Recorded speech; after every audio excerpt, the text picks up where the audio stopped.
she attacked me and was literally beating the shit out of me. Abuse is very convoluted. You don't go on a date with someone, you meet them for the first time, you go on a first date and they punch you in the face because you never go on a second date. These small little things that build up until they have enough control over you to move up to the next level of abuse. Then they get enough control over you to move up, and they do it that they can gradually just pull you in, pull you in, pull you in. And if you don't understand that, it's going to seem to you like, oh, that's silly. I went into the station and said to them, my wife is abusing me physically, and they laughed at me and told me to get out. They basically implied that because of how big I am, there's no way that it could be happening. There's no hope. What am I meant to do? No one's actually going to help me. What she's doing is illegal, obviously, but the police don't care because I'm a guy. Ladies and gentlemen, mums and dads, children of appropriate ages, welcome to the Family Court Voice podcast. Our special guest and speaker this week is the CEO, the survivor, the best-selling author, Jared Whitaker. Jared, welcome to the Family Court Voice podcast. Hey, Mark. Thanks for having me on. Absolute pleasure. As always, we'll be discussing three main topics: raising awareness about the family courts. Topics that we like to cover are going to be around your work. So it'd be a really good idea to talk about your books. I'd like to hear more about them, how you got to that stage, what they're about, what inspired you to write them, and also your experience within the family courts. And it could be anything from the judges, the police, child agencies, and so on, and also your relationship with your child. And then thirdly, we will end on mental health topics. So anything that you want to talk about, any advice that you've got to give around that. I noticed that there was quite a lot of mention about that in your book as well. So be really keen to hear a little bit more about that. So the floor is yours, Jared. What do you want to talk about? I'll give you a bit of an overview of what I do and why I do it, I guess. Yes, please. A brief history of me. Yeah, so I was in the corporate world, let me start earlier than that. So I'm South African. I was born in Johannesburg and I lived there most of my life. I moved to the UK when I was 16. I actually studied here, did my A-levels, went to university in Manchester, and then I went back to South Africa and I lived there until 2018 when I moved back to the UK. So I live in East Sussex now, and I was in the corporate world. I worked for banks, large-scale financial institutions, and I kind of worked my way up, and eventually I was CEO of a software firm, made project management software. And I was doing well, obviously, but a couple of years ago, I stepped away from the corporate world entirely to take up my kind of dream, which was to write.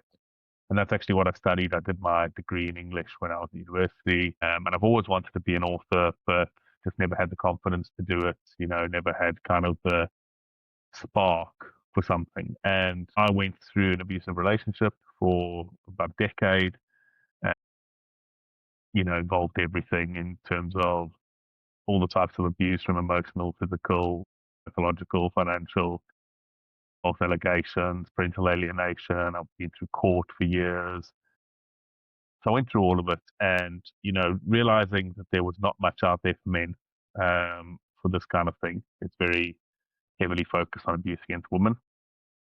And kind of actually one of the kind of sparking things for me was probably the Johnny Depp Amber Heard trial, watching it on TV and seeing that, he was a guy talking about these things happening, and not just a guy, but like a very famous, well-known guy. I remember it very, very well. Yeah. Yeah. And yeah, so when I stepped away from the corporate world, I thought I'm going to write a book about domestic abuse, but I'm going to write it from a point of view that will help anyone, so whether you're male or female, but from my point of view, with my experiences, explaining it how it was for me. And, I set out to do that. And when I set out to do that, I started writing it. When I started telling people about it, that I was writing this book, the amount of men that, like at the gym where I train, like the amount of men that would come up to me saying, oh, well, this happened to me as well, and then start telling me their stories. And, just opened my eyes to how big a thing this was. And I got more involved in the world, got kind of involved with a lot of people on social media about it. And, I released my first book, which was Why Didn't You Just Leave Them? People loved it. Not just the fact that it was a book talking about domestic abuse against men, but just the fact that it was talking very openly, very honestly, very practical as well. And I don't like writing massive textbooks, so my books are written from a easy to read, easy to digest point of view. They're not 7,000 pages long. They're easy. And once I kind of wrote the first one, I realized there's so much more to say. So I just kept writing. And I think I've released 6 or 7 books on the topic now, from false allegations, parental alienation, domestic abuse, narcissism. I've interviewed hundreds of men, taken in their stories. I've interviewed women, interviewed mothers whose sons have gone through things. I've interviewed women who are now married or partnered with people that have gone through this stuff. So it's really like a full view of it. And I've been doing that for the past few years and trying to raise awareness by getting materials out there, having things that men can go and read, or even women can go and read and understand both sides of the story. Hmm. And I think it's important that, people try and make it this gender war, but it's not a gender war. Bad things happen to people, and anyone who has these bad things happen to them deserves support and, a way to cope with it. And it's just more heavily weighted towards women at the moment. And women 100% need support for stuff they go through. If they go through abuse, it's terrible, but so do men. So it's not about taking away from one or the other. It's about making sure that both have everything they need. So I spoke to you actually while I listened to one of your books on audio. Very nice voice, the narrator. Sorry about that. No, I enjoyed it. I think it was the one, is it The Words We Never Heard? Was that the one written as a journal? Yeah, yeah, A journal extract. So yeah, I'm assuming that it mentions on the blurb that it's part fiction, but I'm assuming that you've taken a lot of your own experiences and used that as an influence, as background yeah, information and a base to be able to create that. yeah. So it's the only fiction book on the topic that I've published. And the reason I wrote it as a fiction was I wanted it to have a bit of a wider reach, Hmm. because it actually gets picked up a lot by people looking for like psychological thrillers and stuff like that. But at the end, it's got a whole blurb about about domestic abuse and how it works and things like that. Yeah, I based it a lot on stuff that happened to me, but also stuff that happened to people I've interviewed and things like that. So it's kind of a amalgam of stories. But I think the key thing is anyone who's been in an abusive relationship will read that book and be like, yep, yep, yep. And so many people will relate to things that happen in that, and like the techniques. And I can actually see from the reviews that happen for it who understands and who doesn't. Because so many people who don't understand will be like, oh, that wasn't abuse, but they don't understand the build up of how it works. So that it Uh, doesn't, it's crazy. Have you ever read Alan Bennett's Talking Heads? No. So it really reminded me of that, where there's basically different chapters or different stories of people telling their Yeah. stories. But I think the key is that the speaker or the person telling the story seems a little bit not self-aware of what they're saying or what they're going through. And I was just wondering whether that was an influence, because I really got that feeling of there was this person, Matt, the character, right? He's writing this journal, and it's almost like the reader can see exactly what's happening, even though the writer can't, if that makes sense. He's completely unaware of what's happening as he's writing. But if you understand the situation and you can see the red flags, you're thinking, "Ooh, this is not looking good." Well, I Does think he that not see this? that mirrors kind of, how it really is in a relationship. Is you always try and excuse the behavior of the person you're in the relationship with. So you'll defend them even though they're wrong. You'll make excuses. You'll blame yourself. You'll be taught to blame yourself. Through all the techniques they use. And someone looking in, like if someone comes to me now, I get a lot of guys reaching out to me on social media, whatever. And if I talk to them and they tell me their story, I can see it straight away. But when you're in it, it's so much harder to see. So I think that's the point. I wanted the reader to see that this is wrong. This is wrong from the get go, but he Was that doesn't see it. intentional? You Yeah, yeah, wanted yeah. the writer to seem a little bit unaware of what was happening, Yeah, but you because wanted the I reader think to be one step ahead. you are as an abuse victim, you are unaware of what's happening in the beginning. You don't go into a relationship and think I'm being abused, because it's not physical yet. So all these like cunning techniques happening and you've got no idea. But people looking in from the outside can see, hey, that's not quite right. Why did she do that? Or why did he do that? Or why are they saying that? But you are unaware. So I wanted it to come across like, he's making the excuses, and that's what you do when you're in an abusive relationship. You excuse the person who's abusing you, do all of that. But the reader can see that, hey, this is just not right. But it's Hmm. interesting as well because a lot of people will be like, oh, I'd never stand for that. I would just leave, but you don't. And because you don't understand the manipulation and the psychological game. So for me personally, I've been in that situation, probably not to the extent that Matt had. Yeah, nowhere near that, shall we say, but a lot of the behaviors are very similar, so I could resonate with it straight away. Yeah. And one thing that really I kept on coming back to was that the writer, Matt, always seemed to want to take responsibility for himself. He was not like, this is out of order. I'm not having this. He was like, okay, so maybe I need to think about myself, and maybe I need to think about how I can make this better, or maybe what can I do to make this person feel better, or it's okay, I need to be more thoughtful. I kind of really got that vibe quite a lot, and I completely understood that because I've done a lot of research on it, and I've kind of found that how did I end up in this situation, right? With the research that I found is that generally abusive people will be attracted to empathic people.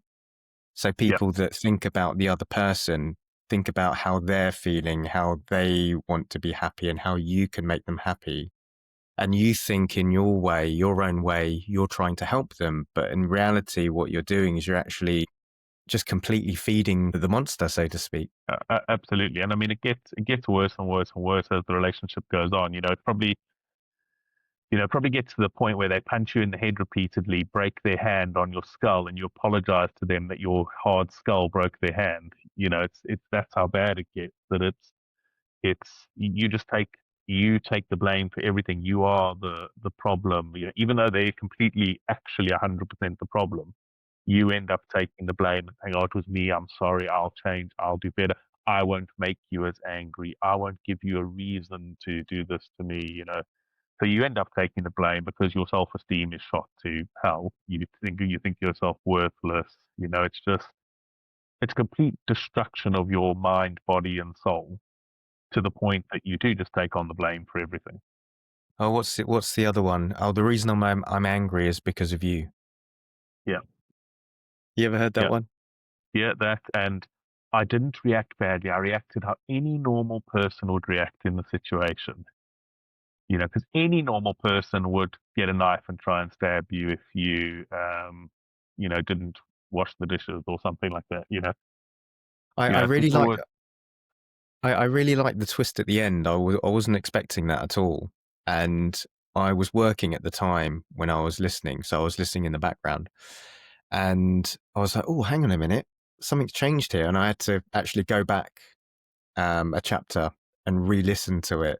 But it was a really interesting twist about how you yeah, switch the narrator and things like that. I really enjoyed that. I won't say too much because I'd like the readers to find out for themselves. But yeah, it was very interesting, very clever, and like you say, I found it very easy to follow.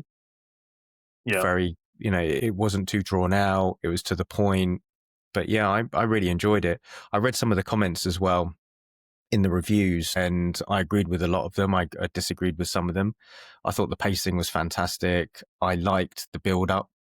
I like, the little snippets that just grew and escalated and grew and grew, and until it turned into this kind of unbelievable situation that you're in. And that's very much true to real life, I find. It starts off very yeah, small. You think, okay, I'll let that one go. And then it grows a little bit bigger, and you think, okay, I'm here now, let that one go. And you think, it's been a month, a year, whatever. You've got a house, you've got a kid. Okay, I'll do it to keep everybody together, because that's what a man would do, right? It's your job to keep everything together, to hold it all together, and to make everything right. But it just doesn't always seem to work out that way. Sometimes the more you try and the more you excuse things, the worse it gets. Yeah. No, it's I always say to people, abuse is very convoluted. It's not you don't go on a date with someone, you meet them for the first time, you go on a first date and they punch you in the face. Because you Mhm. never go on a second date. But it's these small little things that build up until they have enough control over you to move up to the next level of abuse. Then they get enough control over you to move up, and they know and they do it that they can gradually just pull you in, pull you in, pull you in. And I mean, if you don't understand that, it's going to seem to you like, oh, that's silly. Why are you getting upset with that? But in hindsight, you see the pattern and Mhm. how it builds up. Yeah. So, like I say, I really enjoyed the way that that was set out. So, with the other books that you've got, you said you've got 6 or 7, did you say? Yeah, yeah, 7 of the books? I think I've spotted 5 of them so far. Oh, by the way, I'm going to get a hard copy, which I'm going to post to you and see if I can get a signed copy if that's okay. I'd yeah, love yeah. to do that. But how are the other books written? Are they written in a completely different way? What's the format? Are they all similar in structure? Are they fiction, non-fiction? Are they studies, research? No, so all my other ones are non-fiction completely. Hmm. So Words We Never Heard is my only fiction, and it's based on truth. So the others are, so I'll go through them. So my first one was why didn't you just leave them? And that's very much an overview of domestic abuse in total, so men or women, but then also the differences with how it happens to men and things like that. And that's interspersed with a lot of my story. Every time I talk about like a technique an abuser uses, I'll give an example from my life, kind of thing. And that kind of covers domestic abuse and give you a good understanding and an overview of it. Then my second one I did was called Such Reckless Hate. And that is literally just 10 stories from 10 different male survivors of abuse that I interviewed. And it's basically an incident of abuse. So not their entire life, just like one big incident. And there's different ones in there. So like financial abuse, physical abuse, emotional abuse, it takes snippets from all of them to give you a good understanding of what happens behind closed doors. And then for each story, my kind of breakdown and explanation and discussion. My third one is called The Indifference of Good Men, and that is actually a guide on how to help someone in an abusive relationship. So it's written to give you all the information and the knowledge on domestic abuse and narcissism, but also tools and techniques for applying it to real life. So if you suspect someone in your life is being abused, or maybe a coworker or a family member or something, it's things you can actually do to help them. Sorry, which one was that? The Indifference of Good The Men. Indifference of Good Men. Yeah, yeah. Um, then I wrote one on false allegations called Nothing But the Truth. And that again, there's a whole bunch of stuff in there about false allegations, stats around them, how they work, why they're done. And then in there's a bunch of interviews as well with people who were falsely accused. But also, like I said, I interviewed a mother whose son was falsely accused. I interviewed men who were falsely accused. I interviewed a solicitor who's been defending false accusations, defending against them for 30 years. So it's got a real good variety on there. Just to go back onto the Indifference of Good Men, I actually interviewed for that one. I interviewed a male domestic abuse survivor Hmm. to get his, and the interviews from that are based on what would you have wanted someone in your life to have done, like family members, friends, co-workers that could have helped you. And then I also interviewed a female survivor of domestic abuse for exactly the same thing, to kind of give the view of what help they would have liked people to have done, or what people they would have liked people to have said or seen or offered or whatever. Then, I think yeah, I think part of the problem is though is that as a man you try and keep it quiet because, well, in my situation in particular, because you don't want your partner to get in trouble. yeah, If that makes yeah. sense, you And want you to don't try and you don't want save to them you don't from want to be themselves. embarrassed. You don't want to be embarrassed, humiliated. You don't want them to get in trouble. You don't want them to find out that you got them in trouble, because then Hmm. you'll be in more trouble. So yeah, you do absolutely. You try to keep it to yourself, but ultimately there are people that could notice these patterns or things like that and notice that something's not quite right. And I think especially as a guy, you maybe don't want to reach out for help, but you just wish someone would come and help you, even though you don't want to go tell the world about it. You want someone to come and kind of stop it happening. So I think it's important that people can spot the signs. I mean, if I take my situation, I was working in London and I was going into the office, and I'd go in one day, limping, go in one day bruised, go in one day broken wrist, go in another day broken ribs. And it's like every time someone would ask me, "Oh, what's wrong?" I say, "I play football. Football injury."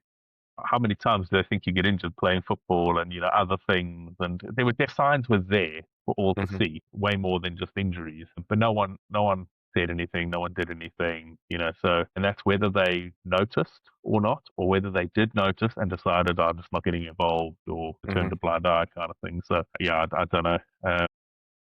Yeah, I think then my other books after that is I wrote one called Misandry, The War on Men Uncovered, and it's a lot less anti-woman than it sounds. It's not at all anti-woman.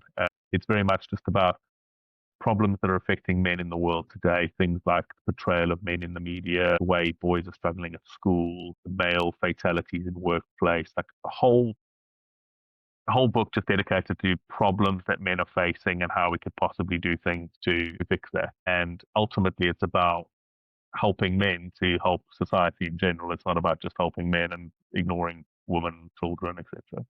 Hmm. And then my last one that I released this year, well, besides Words We Never Heard that we discussed, one that came out a couple of months ago is called The Forgotten Fathers, and it's all about parental alienation. Hmm. And that's something that you're going through at the moment? Yeah, so I've got two boys that I haven't seen the whole year. And previous to that, I also went through a long spell where I wasn't allowed to see them. And it's, going through the courts to try and get visitation rights, and then getting visitation rights, then those being challenged and all under false pretenses, false narratives. And, it's like a form of punishment that I'm being punished for speaking up. So you've got two boys from your previous marriage, is that correct? Yeah. And do you mind if I ask how old they are? They are 12 and 10. 12 and 10. And you haven't seen them in a year. Okay. And how long have you been separated? 6 years now. 6 years. And then Yeah. how and why did the contact stop? Was it your decision? Was it the kid's decision? Was it the mother's decision? No, mother's decision. So I was seeing them. Then so after we separated and I filed for divorce and everything, I was living in a house share and I would still go and fetch them from school and see them, everything. Then I moved into my own flat and she didn't like the fact that I moved into my own flat. So it was like, okay, well, every second weekend you can have them for the weekend kind of thing, but you must fetch them. She wouldn't ever do shared drop off or anything like that. And I was seeing them for a couple of years, but then I got into a new relationship and she didn't like that. So then there started being problems and things like that, like, oh, you're not seeing them, you can't do this, you can't do that. I then had to go. I never had a formal agreement in place with court. So then it was trying to go through these formal agreements to get to see them again. And obviously, you know how long court takes. So you have to file everything, then you have to get an appointment, you have to speak to CAFCAS, then you have to go for the actual hearing, then the second hearing, etc. So that took ages. That was about nearly a year that I didn't get to see them going through all of that. Then I got to see them, and then I started seeing them again every second weekend. And then as we were finalizing other court things that were going on, because court went on for about 4 years, something went that wasn't favorable to her. And then there was the whole, oh, I'm scared of him. I don't want him seeing the kids because Hmm. I'm scared of him and I'm scared of his new partner. And, no basis in fact or proof or evidence or nothing, just I'm scared of him. They were like, oh, okay, well, if you're scared of him, so now it's going through that whole process again. Yeah, as I've heard the same story and my own experience. As soon as you say the "I'm scared of him" line, it basically sets off a whole trajectory of procedures, shall we say, Yep. Yep. that you can't deviate from. It's okay, here's the default setting once that's been said, and that's it. There's no turning back. Yep. And I think mothers know that, and I think solicitors know that. So I think from my perspective, I don't know whether your ex-wife was having representation, but I've noticed that a lot of solicitors will actually advise mothers to use that line because they know that it's a default setting or set off a stage of default settings. Well, I can't believe that the person who was representing her, a woman who was representing her, committed so much perjury during the course of all of our legal things, with all the documents that were submitted, all of the things that were said, all of the contradictions. There was literal just 100% lies, made up, stated as fact. And I Hmm. actually prepared a full letter for the court, pulling it all apart, saying, said this, here's the fact, said this, with the evidence, Yeah. saying they've said they only spend, they said they can't afford any luxuries, but spend £500 this month on takeaways, for example. Blah, blah, blah. And it just, I kind of picked it apart. And nothing happens to them or their solicitor or whatever. You can file complaints. You can file complaints to the professional bodies that they represent, whatever. And they just don't care. So where are you now with the family courts? Have you finished everything? Have you had your No, final so hearing, your DRA? You well, still involved? I had finished everything, and then because the final one was not in her favour, it's now back to the drawing board on the getting the child arrangement enforced. Because I have a child arrangement, but I can't see my kids, so trying to just get that enforced. Because every time you try and do something, it's just lie after lie after lie, and it's never just a page answering a form. It's like 50 pages of narrative about how terrified they are, and etc. etc. So you said you've got a child arrangement order already? Yeah, I've had one since last year when I had to go through this the first time, but now because of the using the line of "I'm scared of him," that doesn't have to be adhered to because it now has to be reviewed and checked and whatever. So even though I have an order saying I can see my kids, I can't see them. So hang on, what was the original order? Weekend, Every weekend, every other yeah, weekend. every other weekend, yeah. Yeah. So now I'm fighting to get that back in place. That's ridiculous, isn't it? Just from one line of "I'm scared of him." Yeah. And So it's always just lies. was this the first time that you were in court? Well, this whole process with her, yeah, I've never been in court before for anything else. I've been Hmm. in court with her, I don't know, double digits at least. I can't remember how many times, but because it's the divorce, financial, might have a non-molestation order put in place with all those hearings, child arrangement orders. The financial one's ridiculous. That took like 8 sessions or something like that. So were you the applicant or the respondent of the non-molestation order? I was the applicant for the non-molestation order. And what happened there? It was granted Hmm. eventually. Yeah, it just shows how terrible the courts are. So it was granted and they needed to issue it. And from the day they granted it to issuing it took them 3 months Hmm. because they lost the paperwork, then they had to reissue it, then they had to send it, whatever. And I was just thinking to myself, what happens if I was killed in those 3 months, Hmm. or something like that? And they're like, oh, sorry, yeah, our admin wasn't good on it. But yeah, I did get it in place, and it was put in place for the year. So I had that in place with the police and everything, so that if there was an issue, it would pick up on the system. Yeah, So was there a fact finding? Did you have to have yeah. a So fact finding for that? yeah, so it was done. So you go to the magistrates and you apply for it, and you have to provide them with all the evidence, and then they decide, and then you have another hearing where they then the person gets a chance to defend themselves, basically. And then you go through that, and then it was put in place. I had it in place for a year, and then it expired. I haven't. If I want to, I can go and apply for another one or apply for it to be extended, but it was a year, basically. And you were telling me before about going into work and having visible injuries. Did you have any support at work? Were the police involved? Is there anything that you could tell us about that? No, no, no support at work whatsoever. And at one point during the relationship, I did go to the police, and I thought I'm going to go to them. I'm going to tell them what's happening, and I went, and they laughed at me. And they said, What "Oh, did you come actually on, go in mate." there? Did you Yeah, go in there? I went into the station physically and said to them, my wife is abusing me physically, and they laughed at me and told me to get out. And I was kind of shocked and didn't know what to do, so I got out and I just left. Um, and they basically said to me, they basically implied that because of how big I am, there's no way that it could be happening. Hmm. And that was kind of a bad, turning point where you kind of then feel like, well, there is no hope. There's no help. There's no hope. What am I meant to do? No one's actually going to help me. What she's doing is illegal, obviously, but the police don't care because I'm a guy.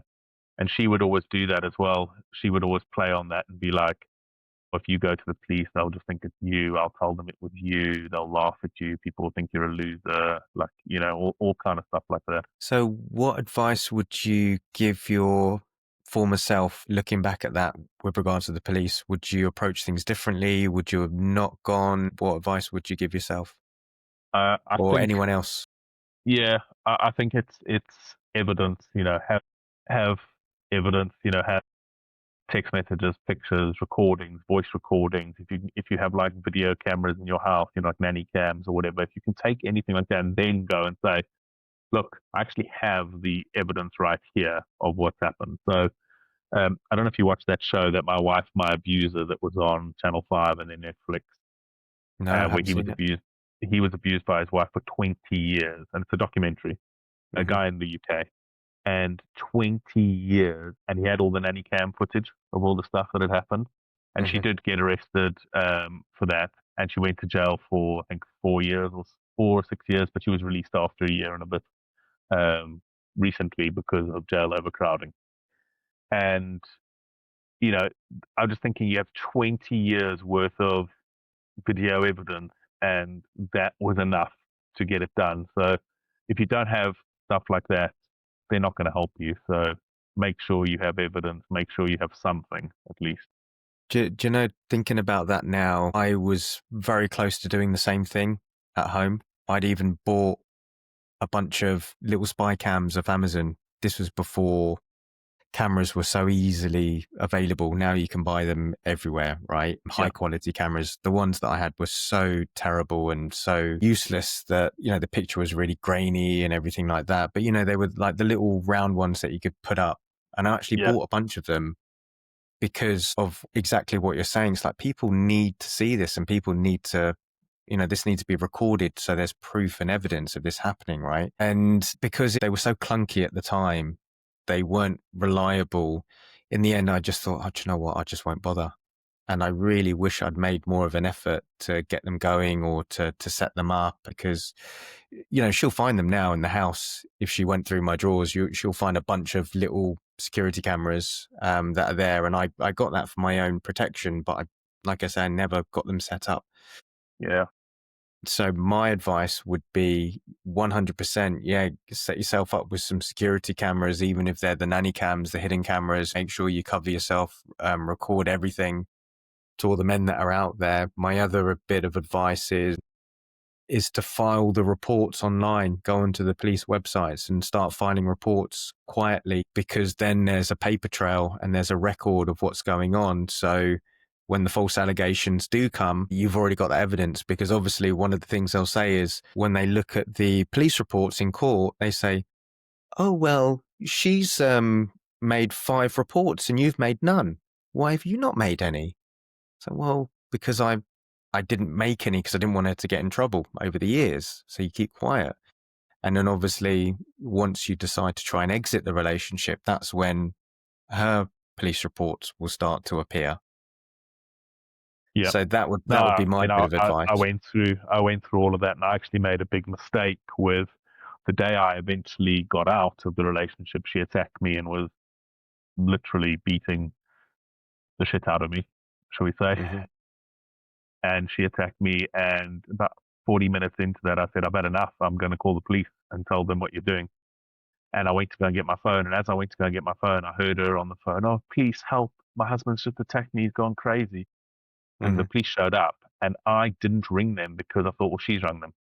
So I'll just wait for Hmm. them to get here. But then the problem was it was her call to the police. And they arrested me. Hmm.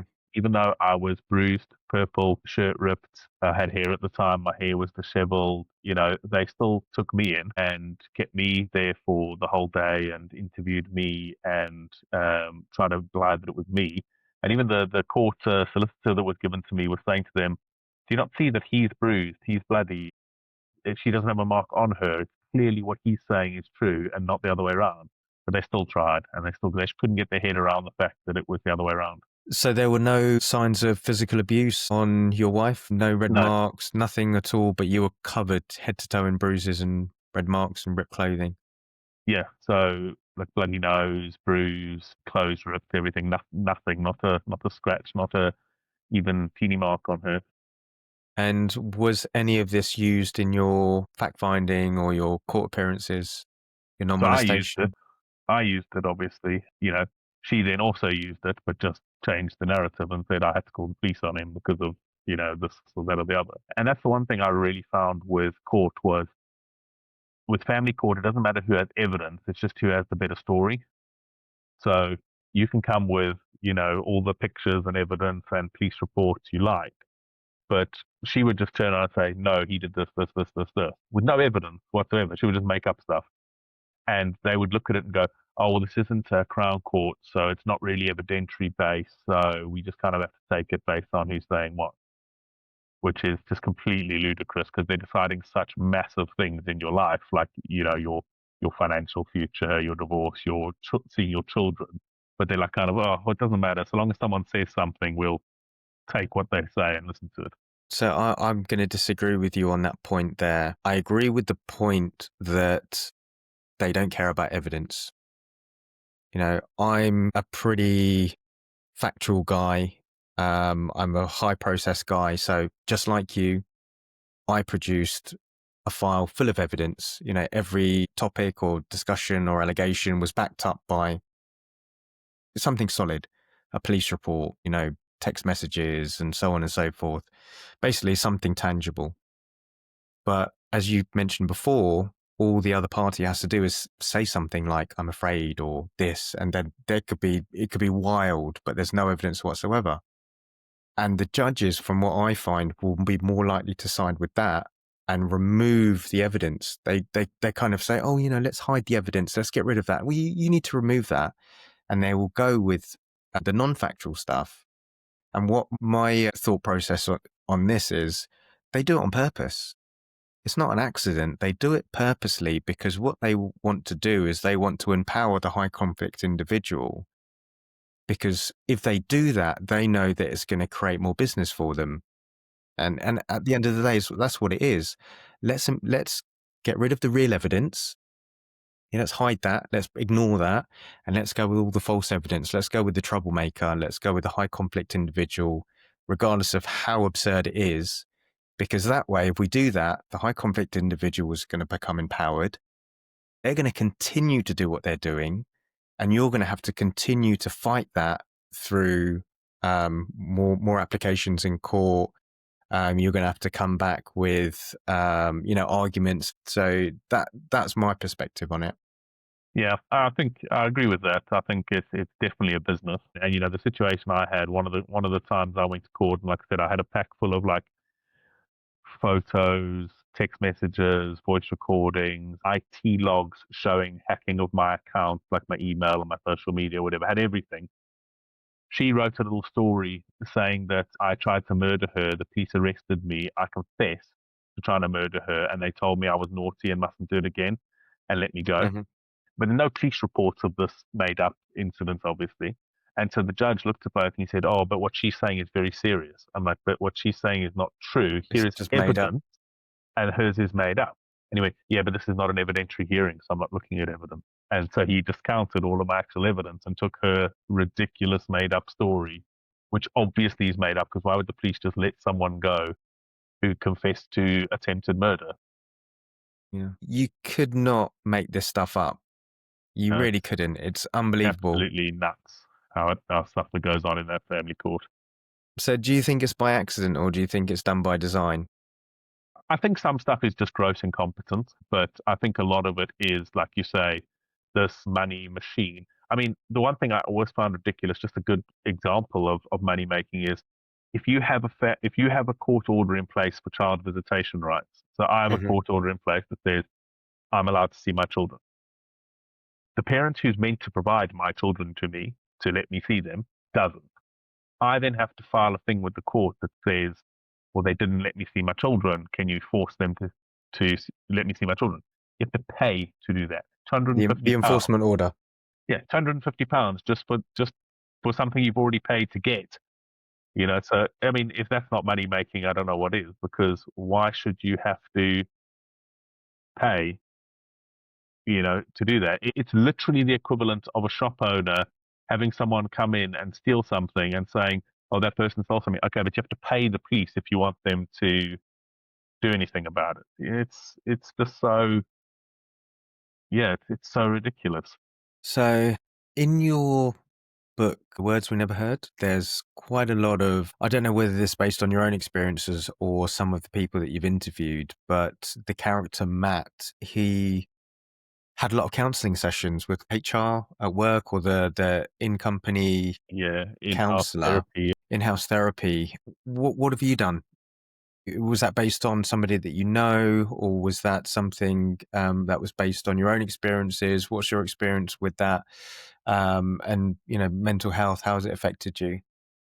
Yeah, I mean, I've had lots of therapy, lots of counseling, lots of massive struggles with mental health because of all of this.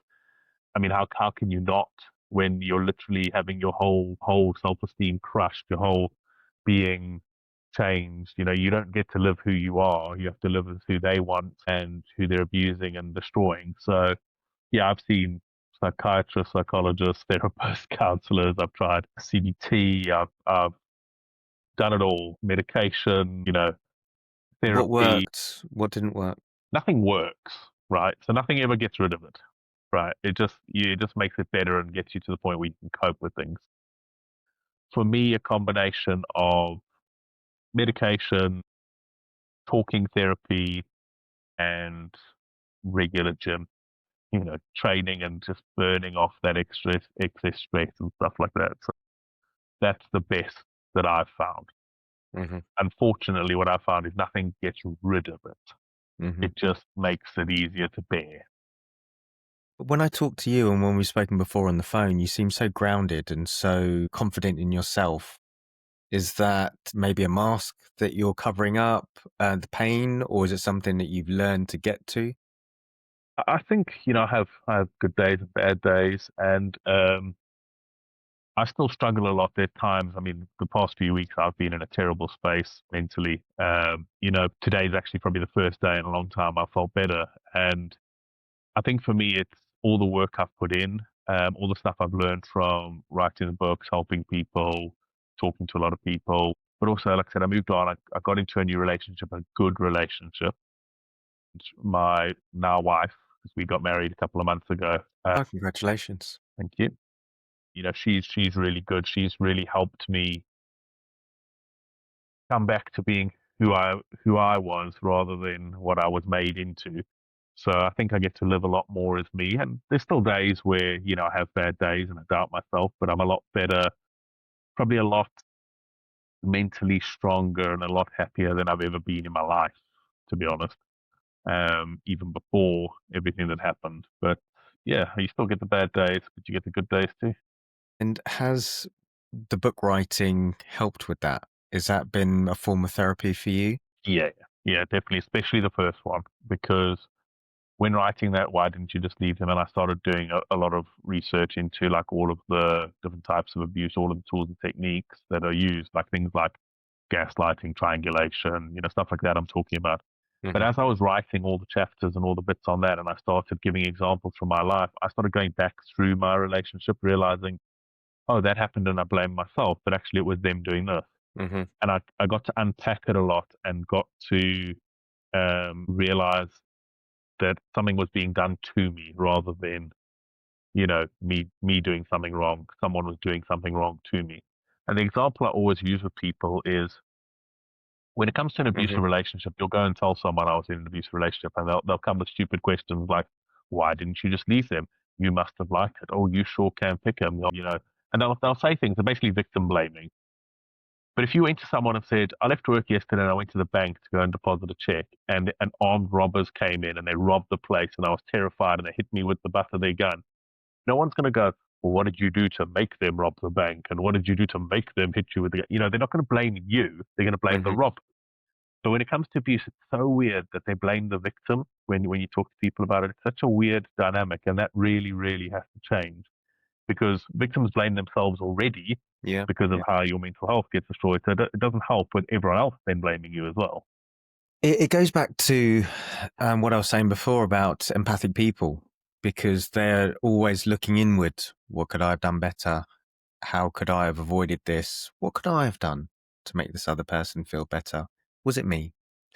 Yeah. Going back to something that you said a minute ago, I think it's really important because, you've mentioned a bunch of things that help you. The writing, you say, really helped you. And for me, I guess that's one of the reasons that I've started this podcast. Maybe it's part of my own healing, wanting to be able to do this and, rather than stewing over my own juice the whole time. So it gives me a bit of a focus. And again, it involves research and talking to people, which is quite therapeutic in itself, right? But the other thing that really works for me is something that you said, which is the gym. I find that seems to be the only thing that kind of helps me, like really helps me find that therapy doesn't work for me at all. I found it a little bit soulless, and I always found that, maybe going to meet a friend for a coffee or a beer and having a chat with them and unloading to them makes me feel a lot better. Because with the therapist, I found that they kind of sit there and, they're like, hmm, yes. And how did that make you feel? And what did you think about that? So, I know what I think. I know how I feel. I want to hear your perspective, and for them to be like really brutally honest and give me their Yeah. opinions, but they're always trying to get it out of you. Whereas a friend or a mate would just be so blunt and give you the obvious answer that you want to hear down at the pub, and you think, oh, I should have spoken to you before. But the gym part I find is really useful for me. But then there's this trap of having the energy and the willpower of wanting to go to the gym versus actually getting there. But once you get there, having that stretch, having that exercise, having that cardio session can really make you feel better, right?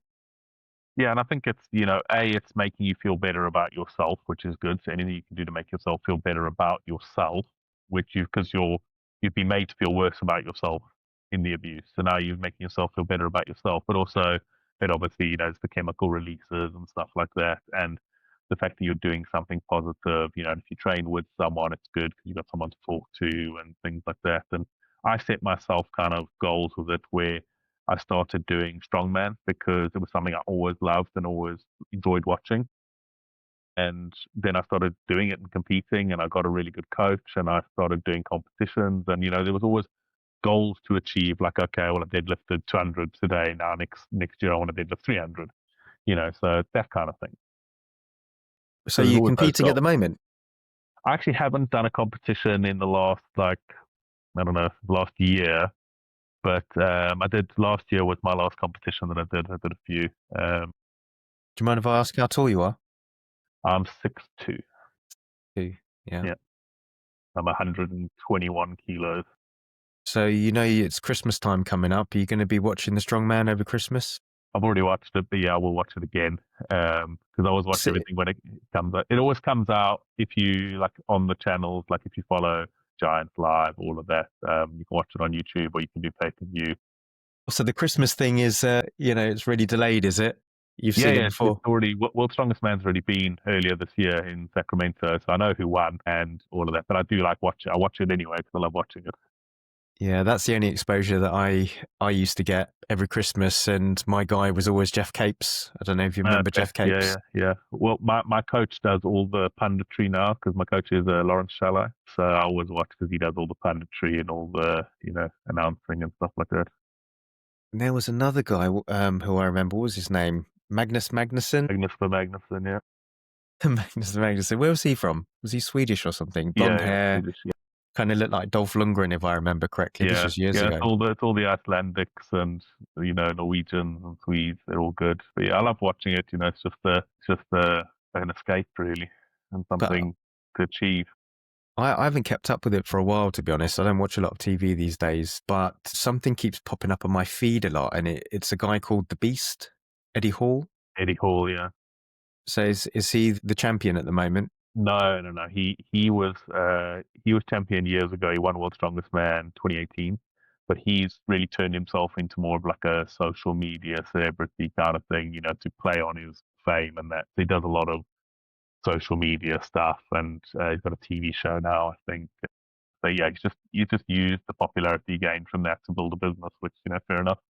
Well, that's how I would have known him from, my social media feeds with him doing little Yeah, skits and yeah, funny yeah, little yeah, things. Yeah. yeah. No, he doesn't compete anymore at all. So what have you got coming up next? Have you got any books that you're planning on writing? What are your ideas? Are you going to continue to raise awareness? Is it going to be within writing books, or have you got any other ideas about what you're going to do? Yeah, so I'm actually written another book, but it's semi-related. It's complete fiction, crime novel, not particularly to do with this world, but it is. I can't give away the story by saying it is to do with courts not working properly, but it's the crimes that then come from people taking it into their own hands. I'm working with agents and publishers at the moment on that one. But yeah, I would continue writing, continue trying to put the word out, give people materials that they can use, I think things in hands for people, whether it's an audio book or a Kindle or a book, is just something useful for them to have and learn from. And I think that's the way I can contribute best to people having stuff to understand what they're going through. I like to end each podcast with what I've now named my 3x3. So it's 3 sets of 3 questions. You can answer them quick fire, you can answer them long form, is completely up to you. So the first set of questions is, on a positive note, what 3 things are you grateful for? My family, obviously, the fact that I'm finally doing what I want to in life, writing, and the roast dinner I can smell cooking in the background. Amazing. And the second set of questions is, what 3 things are needed to reform the family court? I mean, the main thing is just a complete rip out, rehaul, redesign of how it actually works. Written with fairness, everything needs to be done based on evidence and fairness. And everyone involved needs to be retrained from a genderless point of view, just a factual process point of view. Okay, that's 2. Or was that 3? Rehaul the whole thing, evidence and fairness, and proper training. Yep. It sounds so stupid when you're saying these things. Yep. Yeah, it sounds so obvious and ridiculous that it would need to be said, but it really needs to happen. And I don't know whether you're aware, but there's been multiple reports written about this as well. One of the recent ones is the APPG report. It says exactly what you've just said. And the other one is the Assessing Harm report, which was done 5 years ago by the Ministry of Justice. It says exactly what you've just said. So that's why I'm a little bit frustrated to hear what you've said, because it sounds so obvious. Why is it not happening at the moment? It's ridiculous. And the final set of questions is, if you were to describe the family court in 3 words, what would those 3 words be? They're not going to be pleasant, I can tell you that. Useless, inept, corrupt. Brilliant. One other question that I've got, actually, I know that was supposed to be the end of the questions, but I was just wondering whether you were aware at all of the recent news that came out a week or so ago about the repeal of parental rights. And I was just wondering whether you caught wind of that. And I was just wondering if you could share your thoughts on it. Did vaguely. I haven't gone into researching it fully. I did I think a lot of stuff happens, especially in this country. I think it's quite similar in the US, but I think in the UK, a lot of stuff that gets done with family court and stuff around this org, violence against women and girls, and that it's all narrative building. It's all political. It's not actually designed to do anything and help anyone. It's all designed to get votes and win points and keep certain organizations that contribute happy. Everything that comes out of stuff they're doing, it just seems, I don't know, I don't know what the word is. Just why are you focused on that when there's so many other quick wins that you could do to actually make people's lives better and help people that need help, whether they're men or women, but you focus on all these things to build narratives instead. And you've got people like Jess Phillips and people from Women's Aid and UN Women, and then it's all about controlling this narrative. I don't know. It's just this horrible, horrible nastiness where there's people suffering and you care more about your role, your power, your narrative that you're building. No, I completely agree with you there. I think you've hit the nail on the head.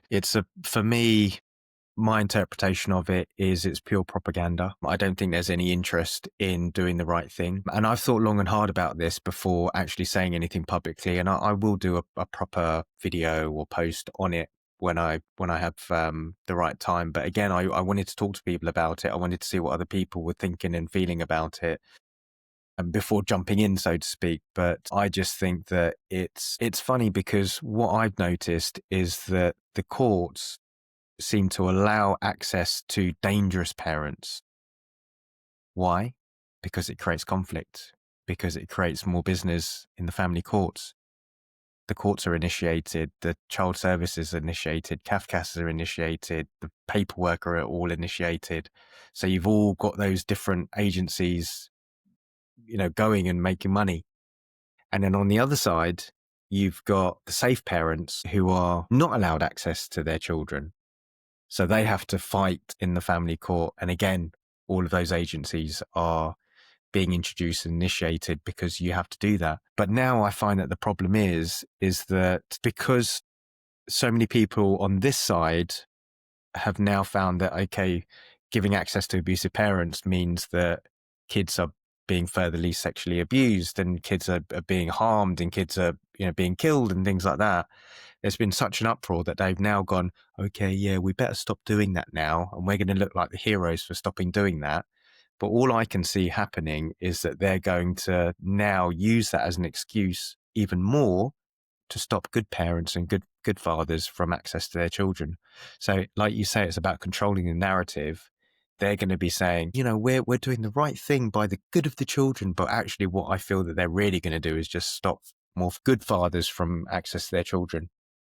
But it's interesting what you say, and you're right. But look at it, they're looking at it going, terrible things are happening to children. That looks bad on us. We don't care about the children. We care about how it looks on us. Mm-hmm. So there's no care. There's no doing the right thing. Doing what you can to stay in power and keep your machine ticking. There's no care for people that go through this stuff. Jared, before we sign off, can you tell everybody where the best place to find you is? So me, I'm on all social media, just Jared Whitaker, author, or it's Strongman or Jared Whitaker, author. I'm on Facebook, X, Twitter, TikTok, LinkedIn, Instagram. So all of those, all my books are available on Amazon as well, Waterstones, all places like that. But if you just Google Jared Whitaker books, they'll all come up and everything's there. My final message is, you are not alone. Stay strong. Above all, stay alive. You have no idea how important you are.